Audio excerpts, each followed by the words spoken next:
good morning, everyone, and thanks for joining us for yet another webinar from the BDI Empower series. This is season 1, episode 4, and we'll be talking about long-term financial planning essentials. Before we start, let's go over some of the housekeeping items today. Please be sure to keep yourself muted the entire time so we can keep the sound quality clear. This webinar is being recorded, and the recording will be supplied to all attendees in the next several days.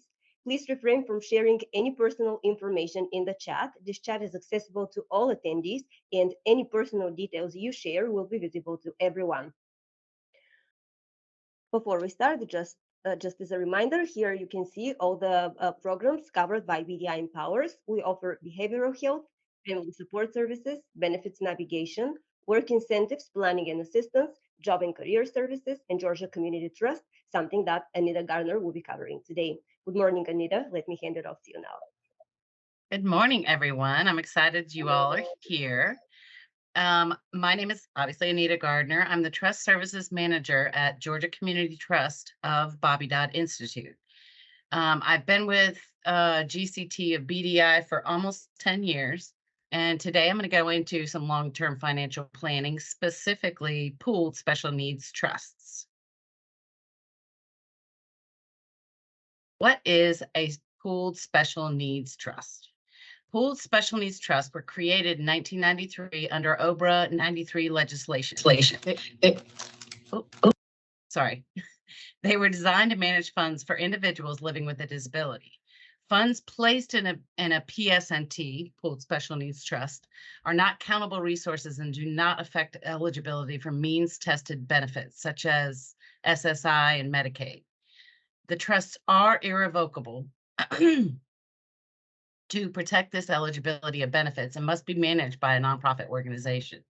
The assets in the trust are pooled together for investment purposes, which keeps administrative costs low and allows the trust to have greater opportunity for growth. Like all of the funds are pooled into three different categories so that they can be invested for a greater gain. Excuse me. Individuals living with disabilities can establish the pooled trusts themselves, which is a very wonderful option for individuals who have no living parents or grandparents or a legal guardian. One drawback is the Medicaid payback provision, which means that any funds remaining in the account when the individual passes must go back to pay back Medicaid for services provided throughout the individual's lifespan. This provision is only for first-party trusts, and we'll go over the types of trusts that we have in a little bit. The purpose of a pooled special needs trust, so there's many purposes. The most important is that it shields the eligibility of means-tested benefits that an individual is or could be receiving. It protects an individual's benefits and allows for them to utilize these funds for the supplemental services and supports individuals need to enhance their lives outside of what the benefits are going to cover. It provides long-term savings with pooled investment options so that families can save for the future. PSNTs are professionally managed so that the funds are spent appropriately and responsibly and for the sole benefit of the beneficiary or the individual. This professional management is required to follow all Social Security rules and regulations, and there's a lot.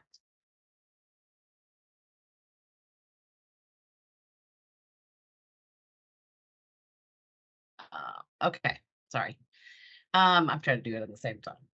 Pooled special needs trusts protect many different types of resources an individual may receive.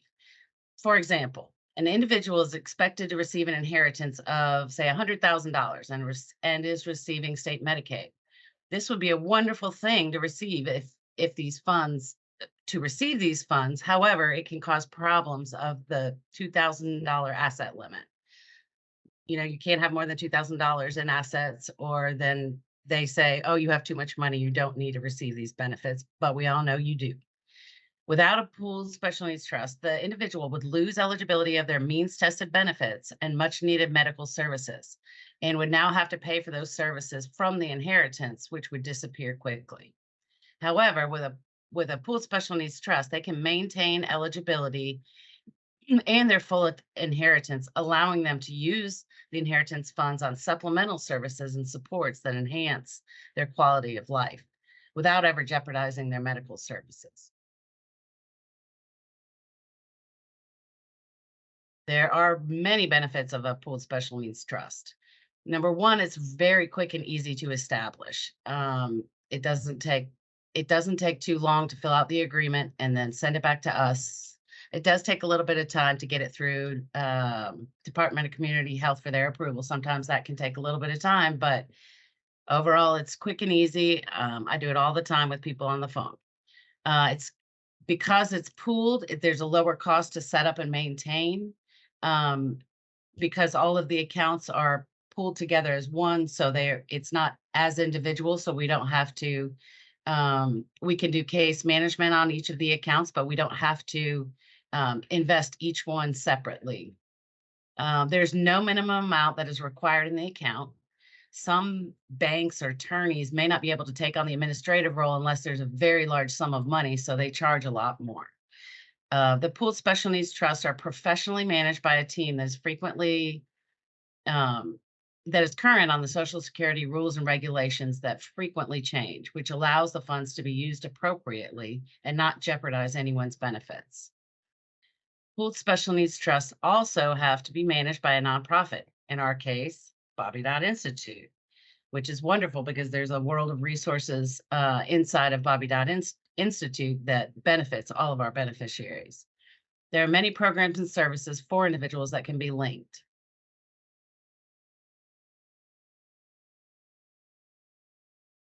Thank you. The professional management is important because you get the same benefits as other financial institutions or independent trustees or attorneys, but it's a much lower cost. It ensures that the trust is used solely for the beneficiary and the funds are properly invested and dispersed. Our staff is highly knowledgeable about SSI rules and regulations. The staff would be able to provide accurate and updated financial records and advocate for this information to government agencies when requested. We also provide case management service for all of our accounts when needed.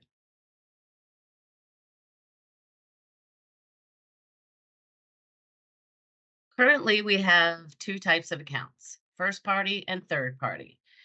First party, as I said, has the Medicaid payback provision, which is tough on families, but it's essentially when the trust can be established with an individual's funds that they already have in their name. And Medicaid says if you're going to have these funds and you're going to have your benefits, then we would like you to pay us back whatever is remaining when you pass away. There are age restrictions only for individuals over 65, which sometimes results in early Medicaid payback provision. But so these funds, the first party trusts are funded with the individual's money that they already have in their name. Third party trusts are established by a parent or a guardian or a relative or someone else, sometimes a caregiver. These trusts are created to be funded in the future, like from a will or life insurance, or somehow they're going to receive further down the line, they're going to receive funds. First party trusts actually also can be created from a settlement or that kind of I lost my train of thought. Sorry, guys. So first party is established with the individual's money already. Third party is established for the future, for the benefit of the future. Well, and I'm just gonna add in Go ahead, that, please. yeah, that, family members, or relatives or caregivers who want to contribute to a third party trust can do that at any time. It's who the money belongs to when it goes into the account is how it determines whether it's a first party or third party. So that first party is considered the money and is an asset of the individual, which we call a beneficiary, or a third party, that money is an asset to the family member, the caregiver, the donor of whose providing that money on behalf of the beneficiary. So most commonly it is set as part of an estate plan, but it doesn't necessarily have to be. Families can contribute ongoingly to a third party account so that when the person does need it in the future, they have funds. And so it does allow it to have access to the investment portfolio and buildup of those funds until that person needs those. And that is the lovely Veronica Rorlach, who's part of the GCT team. Just so you know, I do a great job when she's chiming in with me, just so you know. All right, when to consider a third-party trust. If you're asking yourself any of these questions, who's going to take care of my loved ones, financial in the future, will they be able to enjoy the same quality of life that they have now? And who will administer the trust and ensure the funds are managed and used for the benefit of the loved one? If you're asking yourself any of these questions, now is the time to do it. It's great to just get on our call me, and we can talk through it. It's great to have it established so that something happens, your family or other family members aren't trying to figure out how to make it work, and then it has to be a first party trust if the individual is already receiving the funds. So the third party trust created ahead of time is the way to go. Yeah, it really allows individuals to have a planned account for what they need in the future. And so it really does allow them to be an essential part of your future planning and your future financial planning for a person living with a disability, because it's something that, they can contribute to through the planned types of means, such as will, inheritance, life insurance policies, and so forth, but also make sure that other donations to that individual can go into that account. And it doesn't have that Medicaid payback provision. So, Right. unfortunately, upon the passing of the individual, the donors can establish who can be a beneficiary to any remaining funds. Whereas in a first party, even though you can set up beneficiaries if there's any remaining funds, most commonly those first party funds are going back to pay Medicaid. And if there's any health issues that person has, we see very few dollars that really go into contributing to any kind of beneficiaries after the passing of the individual. So a third party account is really an essential component to your future planning. Right.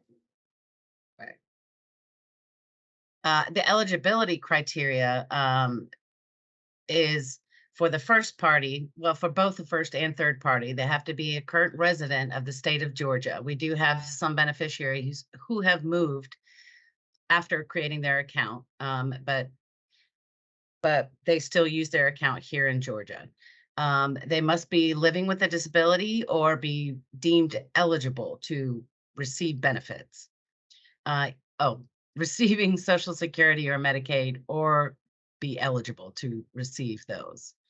The first party, the financial assets have to be in the individual's name already.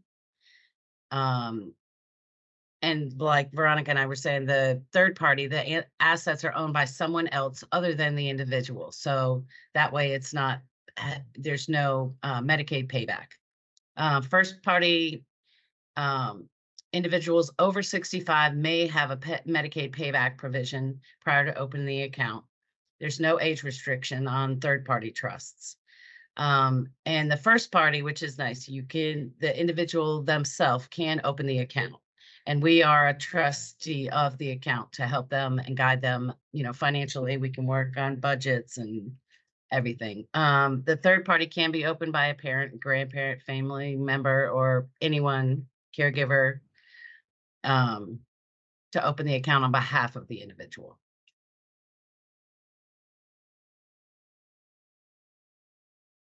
How can the account be funded? There's a million different ways that it can be funded. Typically for first parties, it is cash or settlement agreements. There's Social Security back pay. workers' compensations awards, wages, that are accruing, unemployment benefits, Social Security survivor benefits, disabled adult benefits, stimulus checks or other financial windfalls. The third party typically is funded by wills or estate plans, and inheritance, life insurance, retirement benefits, and cash gifts. But like I said, it's better to create the third party ahead of time so that if any of these windfalls come, it's not a first party and there's no Medicaid payback provision. And one of the things that's important to note on opening a third party account is that you can open an account and have it sitting there empty for that potential future need. So Right. it doesn't have to be funded immediately to open a third party account.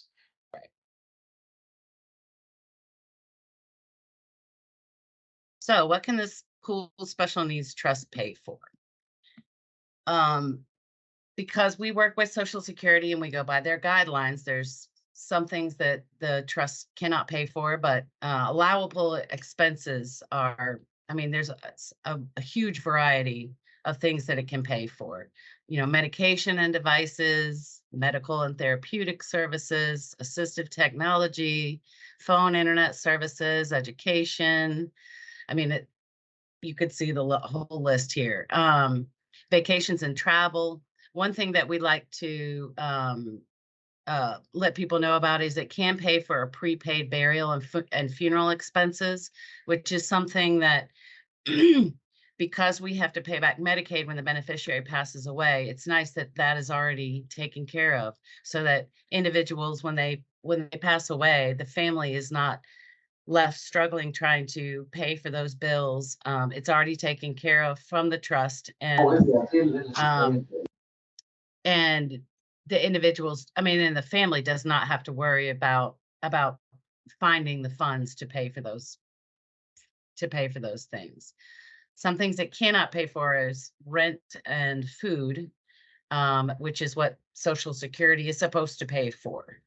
But we've got lots of different avenues of and creative ideas of paying for other things to help compensate so that you can use your Social Security and Medicaid on what you need to use it for.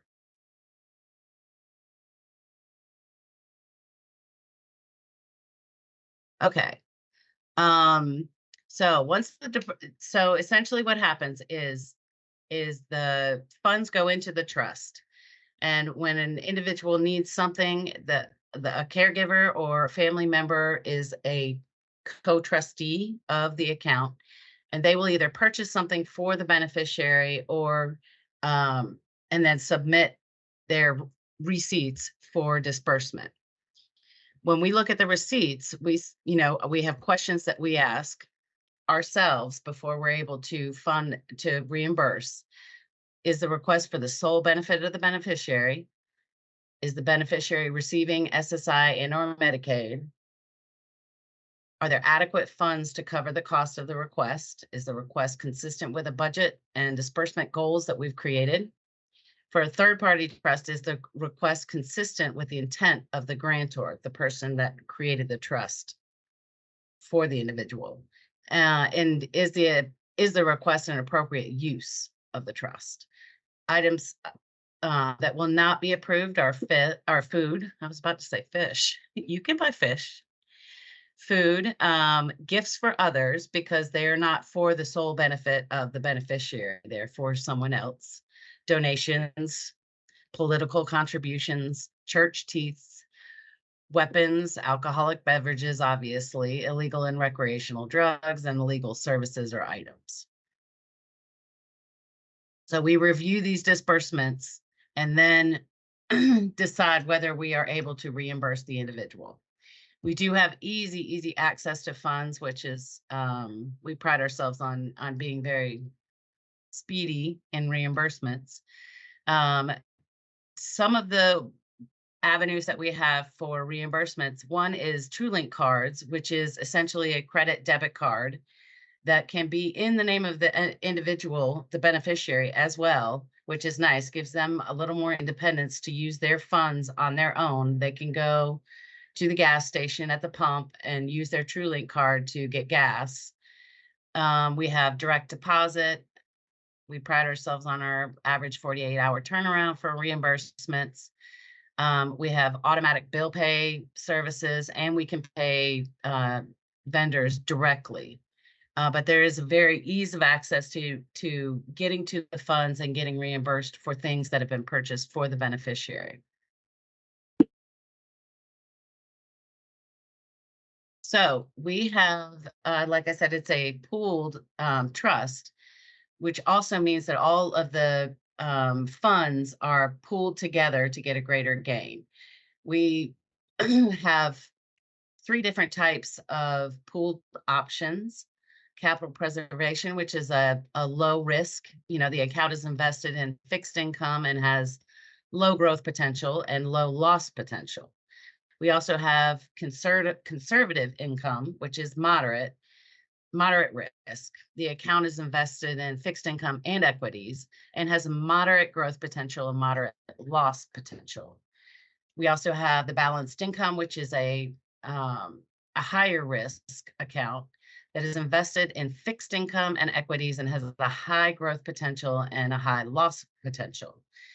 It's nice that there's options so that you have whether you want it just to be low risk and the principal be continuously there. The capital preservation is a wonderful option, but it's also, as the economy gets better, we have a lot of individuals in the balanced income to get a higher growth.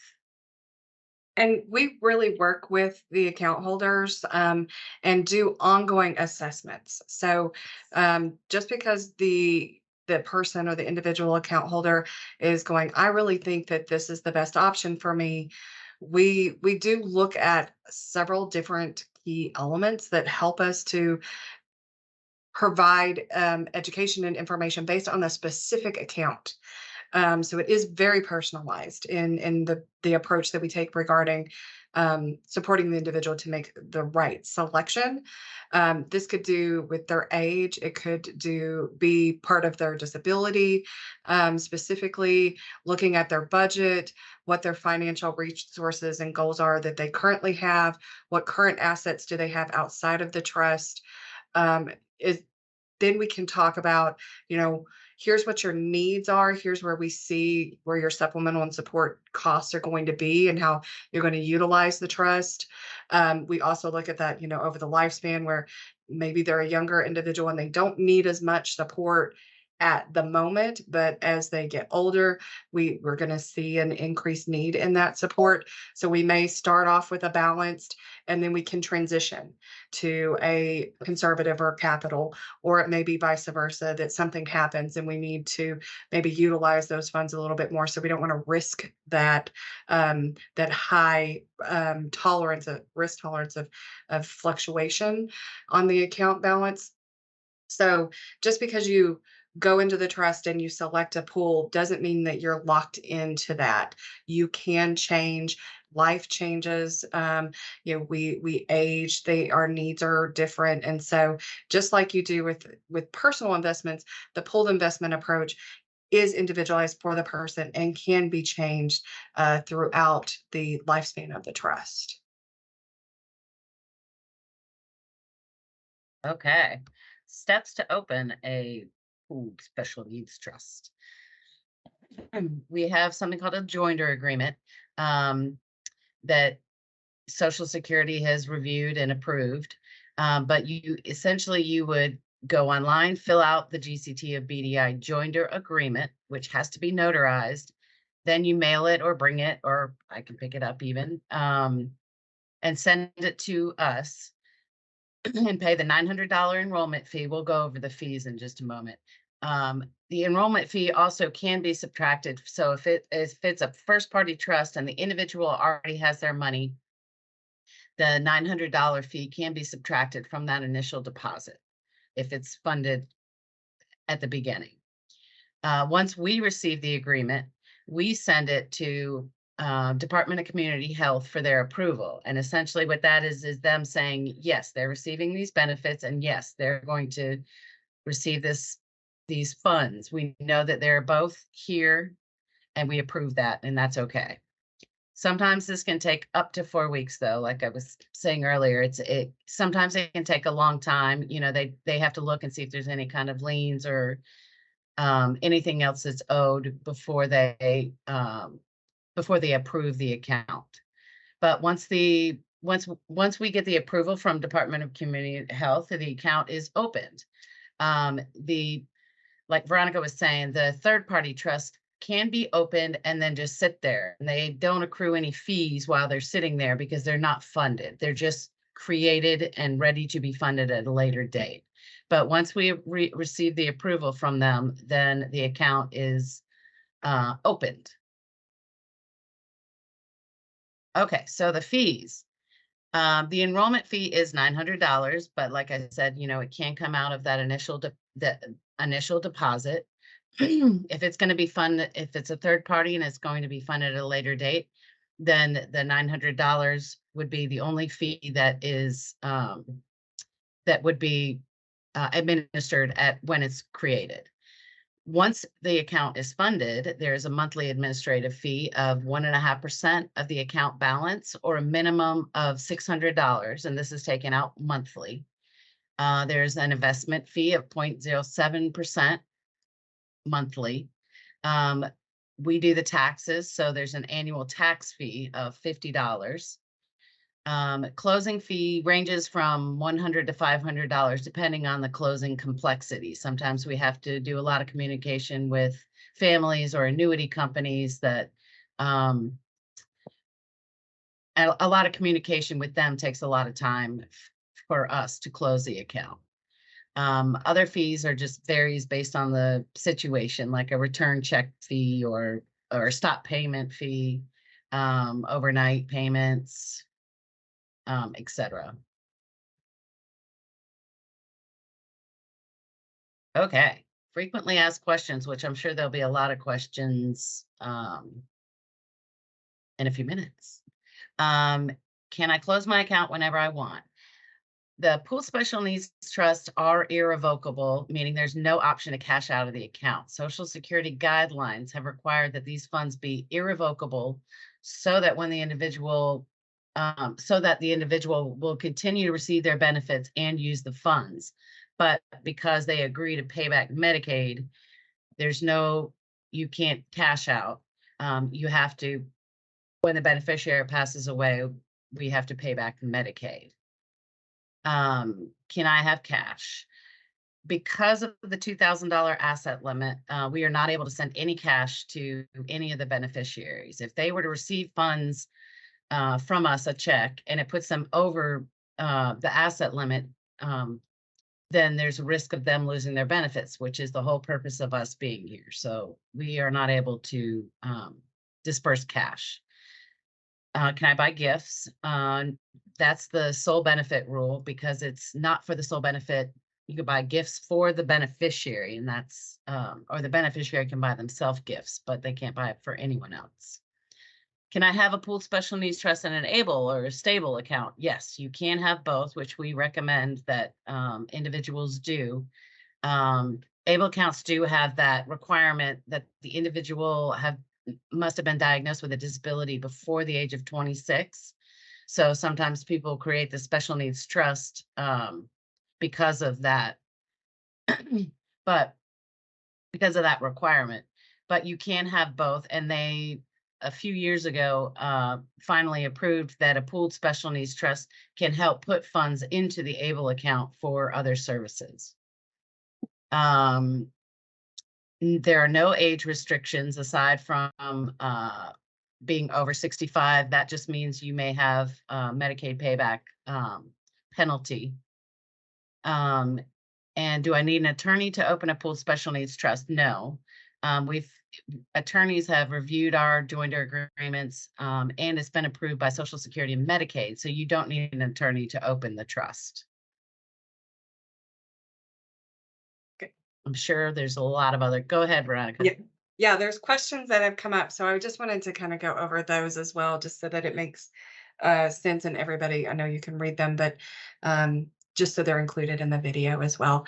Um, so one of the first question we got was, can a third party trust be later converted to a pooled special needs trust if the executor or trustee decides to relinquish the S&T to PSNT?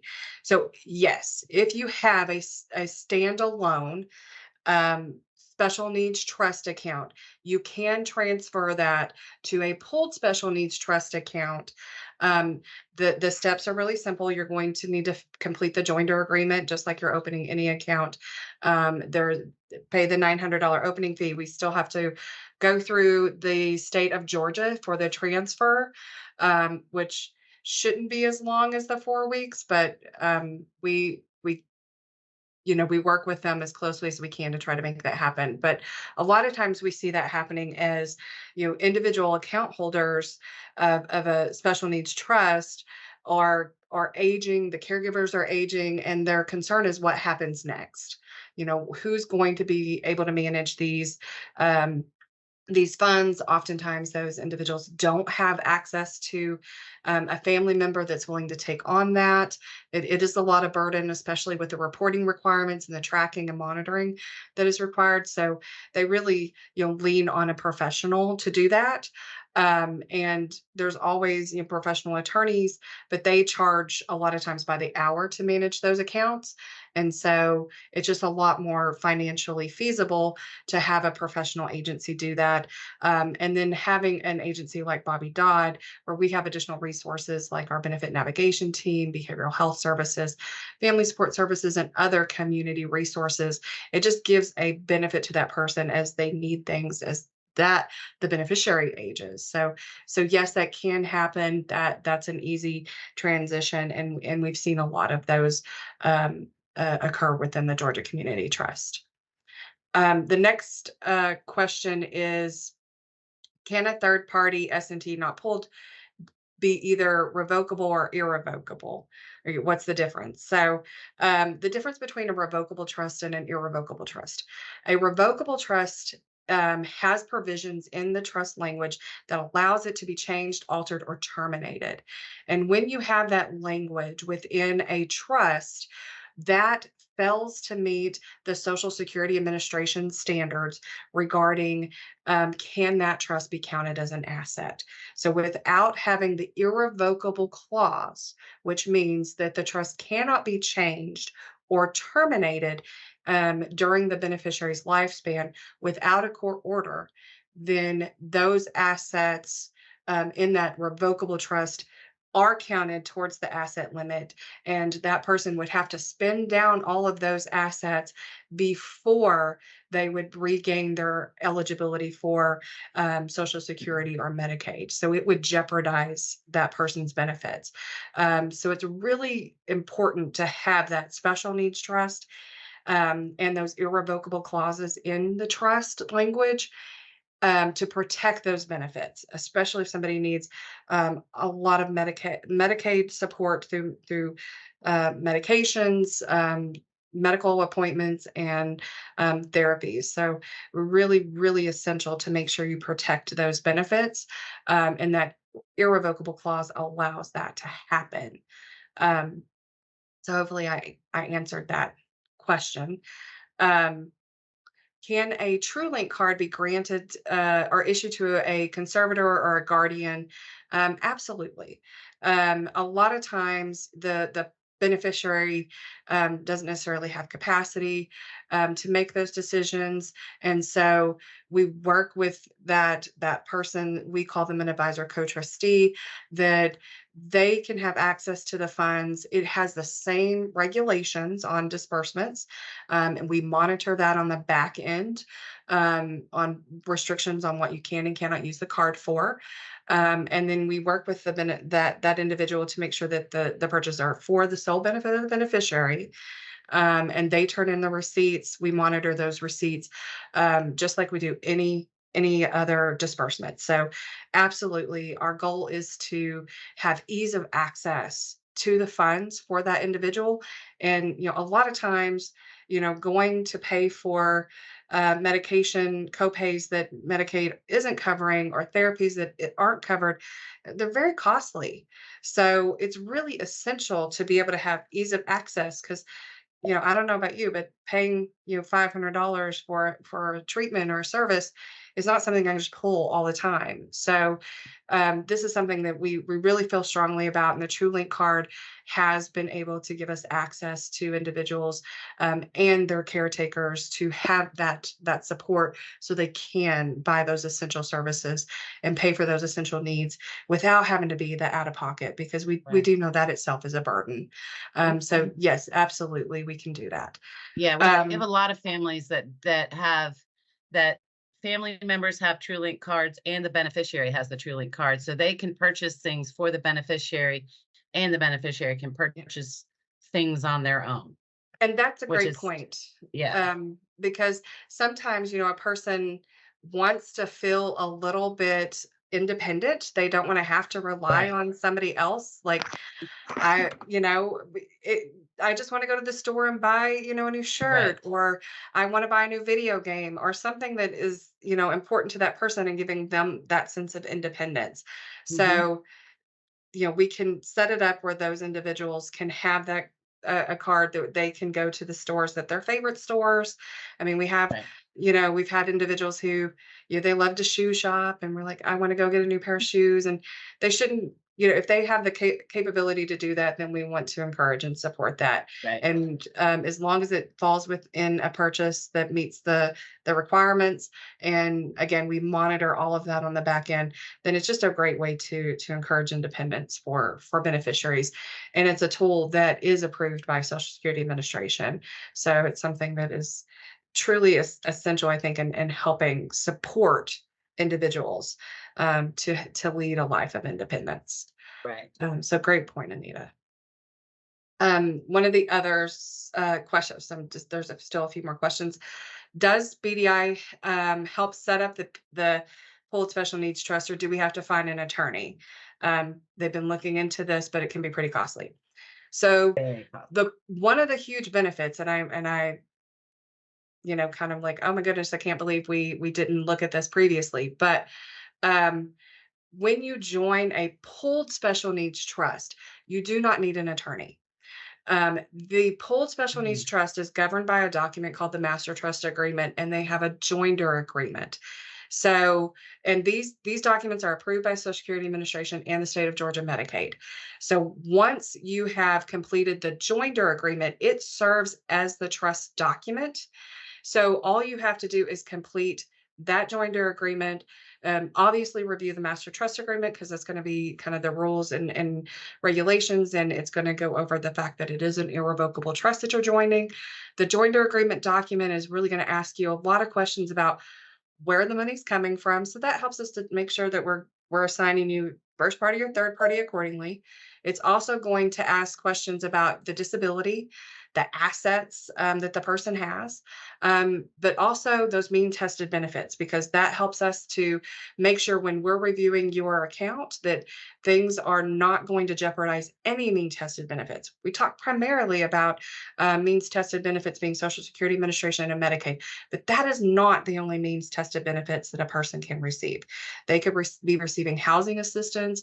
They could be receiving other supports and services that require even services like GVRA sometimes to get vocational supports require asset accounts and accounting of that, food stamps. So we really want to know what are all of the benefits, so that we can ensure that we're not jeopardizing any of those mean tested benefits, not the two that we primarily focus on and that are a primary need. We know it's really essential to have that Social Security and Medicaid support, but there are many other things. So the joint agreement is going to talk about that.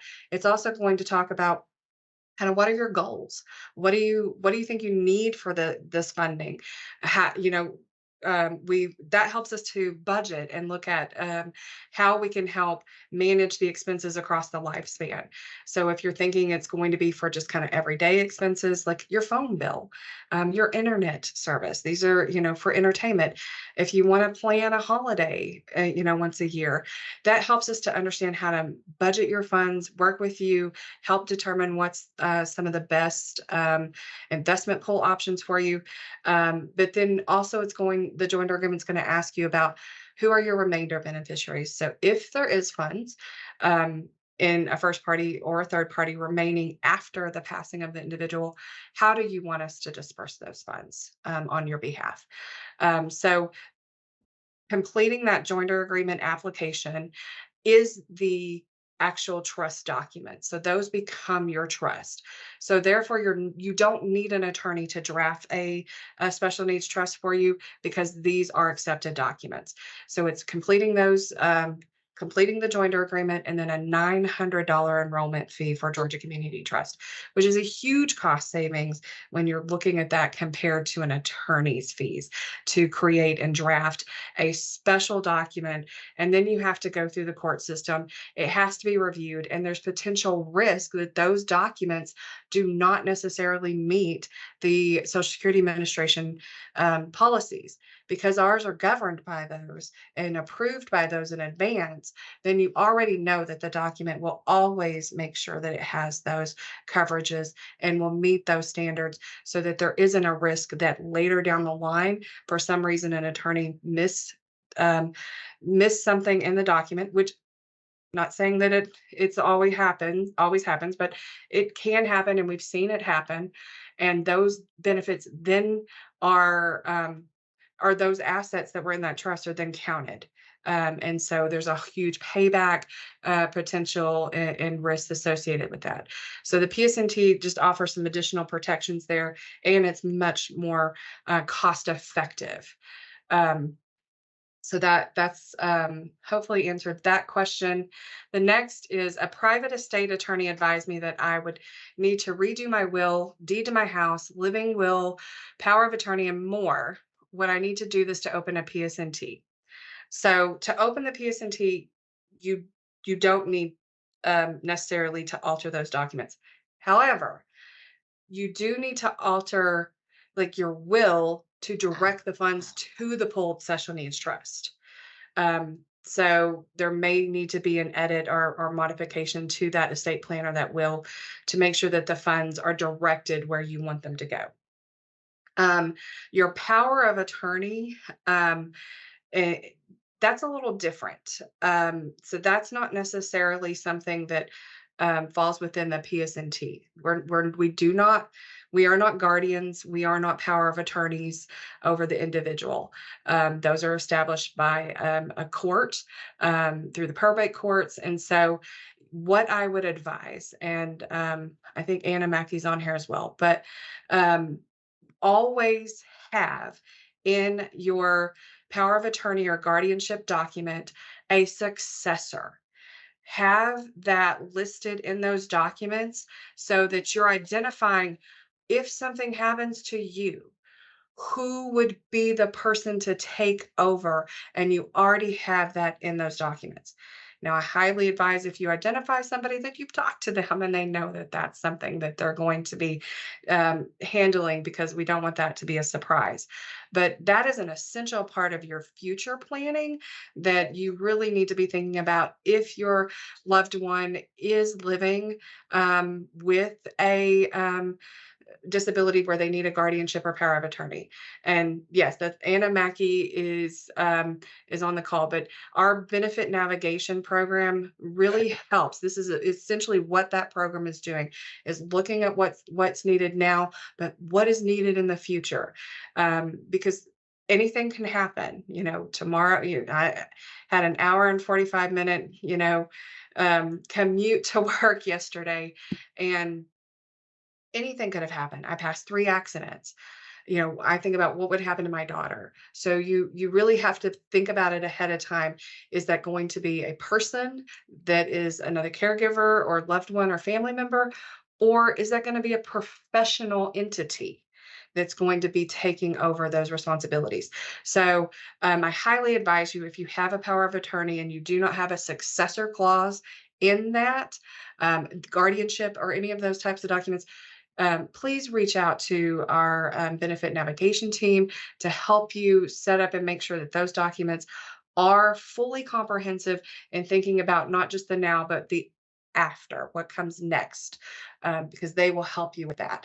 Then what those documents do for the trust is help just give us guidelines, especially a letter of intent. And I don't know, we didn't really talk about that, and this is really goes more into benefit navigation, but our letter of intent gives us a view into what you need to how the person who's donating the funds really would like to see them distributed, because that is one of the things that a third party account does offer is you can establish what we can and cannot use the funds for. So if you want to say, I want it to pay for Sally to go to Disney twice a year because she loves it, and I want to make sure she continues that level of quality of life after I'm gone, you can do that in a third party trust. You can absolutely say that. We will set aside those funds. We will budget annually to ensure that that is what is happening for that loved one. So it really does depend on how you want to set up those dollars. But yes, I know uh, Anna just put in the chat that letter of intent is crucial. It really is. It is a critical part of your future planning for your loved one with a disability. If you do not have one, I highly encourage you to get one of those and review it annually because things change. Medical conditions change, successors change. You know, things happen in those individuals' lives. Your will may have changed. It really is going to give a full outline of what that individual needs and wants and what your plans are for that person. It's a roadmap for the person after you on how to care for your loved one. Um, so I'm hoping that helps. I'm going to go back up a minute to make sure I'm catching all of these items. So I hope I answered that question. The next question was, is there a minimum regular occurring deposit contribution to the PSNT account?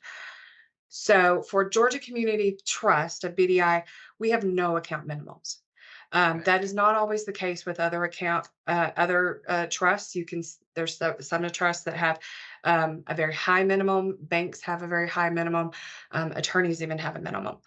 That's not the goal of Georgia Community Trust, the BDI. We're here to help support the individual, and we know that that doesn't always mean that they're going to have a large trust. We also, see oftentimes where there's a structured annuity settlement, and so the person gets a small amount every month, and they need that money and that access every month, and they're never going to meet, $10,000 in that account because that structured settlement agreement. So we have determined that for GCT at BDI, we have no account minimums. You can set up a first party account or a third party account with no money. You can maintain, a $0 balance as long as you need to. And you can spend down all of the, in a structured settlement case, you could spend down that entire settlement in the month. So we do that to help support the individual and make sure they maintain those eligibility for their means tested benefits. So I have a question. So the 7,200 plus monthly fee comes from the entire pool or from the individual. There's not a $7,200 monthly fee. So I'm not for sure. I think that goes back to the fees, and I'm going to go back to the fees. Bobby, if you can, to that slide. So the monthly administrative fees are really, it's 1.5% of the account balance. And we take that monthly. So it's 1.5% of the account balance divided by the 112, minimum $600 annually. So that really depends upon the value. So if you have a larger account, it's going to be a little bit larger. If your account is falling, I believe it's under like 20, and I'm not going to just roughly estimate about 25,000, then it hits that $600 mark. And so there's just a small fee every month to that. Then the investment company that we use has their own percentage rate fees, and that's based on the amount of money you have in investment. So it's a 0.07%. So it's not 7,200 or anything. It's just a percentage rate. I'm sorry. I apologize. I can No, so hear what- myself. Can you hear me? What I was asking, because 600 times 12, that's 7,200 a year. And I said monthly. No. but- It's a minimum of a year. I apologize. That And looks So it's a like- maximum. So a maximum of Yeah. 600. Yeah. Okay. Well, a minimum of 600 a year. Okay, got it. Thank you so much. Yeah, it's not 600 a month. Yeah. So yes, no, it's a minimum of $600 a year, taken on a 112. So I see where the slide is a little Yeah. misleading, but yeah, it's a minimum of $600 annually. So that's a big difference from 7,200. It is a minimum of $600 annually. And then, so hopefully that answered that question. And again, there's, a few comments from, Anna Mackey in the comments regarding just, benefit navigation and some of the things that program can do. What if the account is funded, but not enough to cover $600 fees? Also, what if the trust is funded from the proceeds of a life insurance of a parent? Okay, so I'm going to take this as two separate questions. Yeah. What if the account is funded, but not enough to cover the $600 fee? This is going to be one of those things where personalization and person-centered services, which BDI prides itself on, is really essential. So we're going to need to look at that. So I'm assuming if you have, so these are our general fees that we've got up on there. We have some additional kind of potential cost savings for individuals who have an extremely low balance and they're not really actively using the funds to help them grow the dollars. Our goal is to help them grow. We want to see the funds serve them as far as they can throughout that person's lifespan. So in this situation, we would look at the individual. We would have to talk to them and see what exactly is going on. Now, one of the things that isn't on here as well is, let's say you open a third-party account, but you don't fund it. It's just sitting there. There's no fee. Right. If it's not funded, there's no fees that we can pull from. So we consider that a active unfunded account. That means it's there, it's waiting, it's in hold for you to use future state. We're not going to charge you to hold an account every year for the potential that a life insurance policy is going to hit. We will not start the fee process until the account is funded. So once there's funds in the account, that's when the fees are going to kick in, because we can't invest nothing. And we're not going to charge you to hold that account. It is meant to be a future planning opportunity for you. So I hope that's what the person is asking is, if it's just waiting for funds, you're not going to get a bill every year. For us, it's just waiting for it to be funded. So fees do not kick in until there's funding available.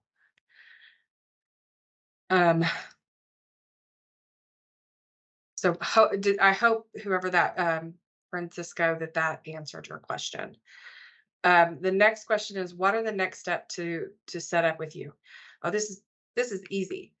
You just contact Anita and she will make sure that you get the joinder agreement and the master trust agreement to review. You'll fill out that agreement. Anita will help you if you need to. We have walked people through that entire process. And then you pay the $900 fee to open the account, and we take it from there. We will easily get it to you easily get to you or get the document to the state of Georgia Medicaid so that they can do the review process. If it goes beyond that 4 weeks, trust me, we are nudging them pretty roughly in elbows, going, hey, hey, hey, because we know it's important and sometimes very timely to get these things set up for individuals. So once you've completed that joinder agreement, it does have to be notarized. You will get a copy of all those documents, and it's open. Once you've done that, then that's all you need to do. We take it from there. We do the next steps for you with Georgia Medicaid to get everything set up and make sure that the trust is fully open and approved through the state of Georgia. So we really take that step on, and then once it's been approved, you'll get a letter from us that states that the trust is now active in terms of the state of Georgia and recognized as a pooled special needs trust. So then that really kicks in those benefit protection for that person. And if you ever need a letter to, I know this wasn't part of the question, but if you ever need a letter to Social Security, because sometimes they don't know their own rules, and oftentimes will try to count a pooled special needs trust, we will communicate with them that no, according to your rules, here is why this is not. So we will even help do that for you and make sure that they have that documentation to support that in terms of making sure that these are not being counted as an asset. We can communicate with Georgia Medicaid. We have a really good direct line and a great relationship with the state of Georgia Medicaid to make sure that none of those things are counted. So Social Security can be a little wonky sometimes with those individuals. It's not really understanding pooled special needs trust. It is kind of a niche, but we will communicate and make sure that there's no potential risk there. And then we always partner with our benefit navigation team and Anna Mackey and her team to ensure that we have the support for them to help make sure that there's no benefit risk. So to open another question came in. So to open a full trust that's not funded, all you need is $900 to enroll. And then that becomes active and unfunded, but ready for use as needed. Yes.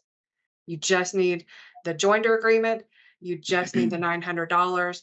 We work with Georgia Community or with the state of Georgia to get that funded, or not funded, but approved. So then it is part of your estate plan. You can put it as part of your will. You take that joinder agreement, give it to whoever's doing that estate planning, and they will add it in and make sure that we're listed as where the funds will be directed after that matures.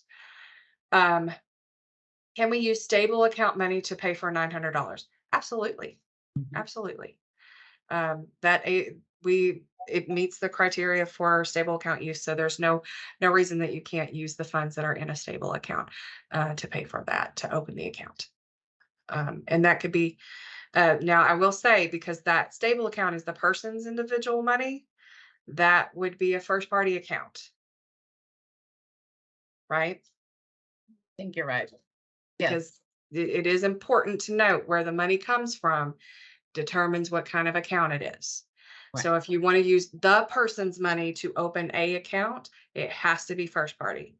If you are doing it like if I was doing it to open my account for my daughter, I have to pay the $900. And that is a requirement the state of Georgia Medicaid is going to dictate on what type of account it is. And that is essential for that Medicaid payback rule. You really need to make sure that provision, that just kind of tells where that provision is going to fall, if it does fall under that payback provision, or if it doesn't fall under a Medicaid payback provision. And there's one more question in the chat. We have 1 more minute, so you can reply. So that means stable money can't use the money for PS&T enrollment. It can, you can use stable account money to open a first party account. So it would be a first party, not a third party. And there's another one that says, can you speak a little further about what happens if the person leaves Georgia? Can the money become trapped? Sorry, I missed that question. I apologize. Can the money become trapped somehow? No, we're not going to trap your money. So a couple different things can happen in these situations. And actually, I'm going to tell you the two scenarios. Number one, nothing happens. You tell us you've moved to Arizona because you like the weather. It's nice and warm and sunny. We can still provide you with all of the supports and services you need. The one caveat is now we have to follow not just, we don't have to just follow the state of Georgia Medicaid rules. We have to follow the state of Arizona's rules. So now we have 2 states. So if you are a first party account, what that means is you now have a payback provision for 2 states because you lived in Georgia, got Georgia Medicaid, and now you live in Arizona and you get Arizona Medicaid. So now you have 2 payback provisions, which means the money remaining in the account after the passing of the beneficiary, we have to report to both Arizona and Georgia. And Georgia comes first because that's where you started. And then Arizona gets any leftover money, if that makes sense. Now, if it's a third party account, nothing really changes other than we have to follow the rules and guidelines of both states. Beneficiary passes away, remaining funds go to the beneficiaries listed in the joinder agreement. So that's the easy thing. You don't have to change anything. The other alternative is you can transition your trust account to a PSNT in the state of Arizona. You will have to pay the transition fees, which is basically opening that account, and the potential risk, depending on the person's age, of a Medicaid payback provision for that state. Let's say, because the state of Georgia requires that there's a Medicaid payback provision for anybody 65 and older. So they have to kind of prepay that payback provision, and then they open the account. We'd have to review the rules of each one of those states to determine if they have a different age penalty rule and what that would mean to your payback provision if you were to transfer to a new account. So it's just really talking through what the options are and understanding what that state's rules and regulations are so that we can understand what potential risks are for the transition. But it is up to the individual. We do operate and hold accounts for many individuals that are living in other states but started their trust in the state of Georgia. So that is legal. You can do that. There's no problem with that. Sorry, there's a lot of questions came in. If a third party person is the recipient, passes, and there are funds left over, can they be given to a beneficiary? So if a third party account beneficiary passes away, in your joinder agreement, you are going to list out who your beneficiaries of those funds are. And so what would happen, let's say you set up an account for your child, and I'm just going to use myself as an example because it'd be easiest for me. So I set up an account for my daughter. She has 2 siblings, and I want the funds, if she passes, to go to those 2 individuals. It's a third party account, doesn't hold a Medicaid payback. Let's say there's $50,000 and I've designated in my joinder agreement that 50% goes to her brother and 50% goes to her sister. So that would be, they would each get $25,000, and we would process that after the person has passed. So that, hopefully that answers that question. Can you establish a first party account and not fund it yet? Yes. Yes, you can. And that it is not as common, but we don't hold any minimum requirements. So you can absolutely do that. And that is one of the things I think that differentiates BDI or GCT at BDI over other trusts is a lot of times they require that the account be funded. We do not require that. So I think that's all of them. Did I miss any more, Bobby? I apologize. No, I think you answered all of them. Okay. So so we're running over time. So if you have any questions on your screens, you see Anita's email. It's Please send me anita.gardner at one. bobby.org. So she will be available to answer any questions you may have. So feel free to reach out to her. You can also call 678-365-0071 and you will be redirected to Anita also. And you can visit us. You can see the address on your screen. So thank you so much for joining us. Thank you, Anita and Veronica. I think that was a helpful information.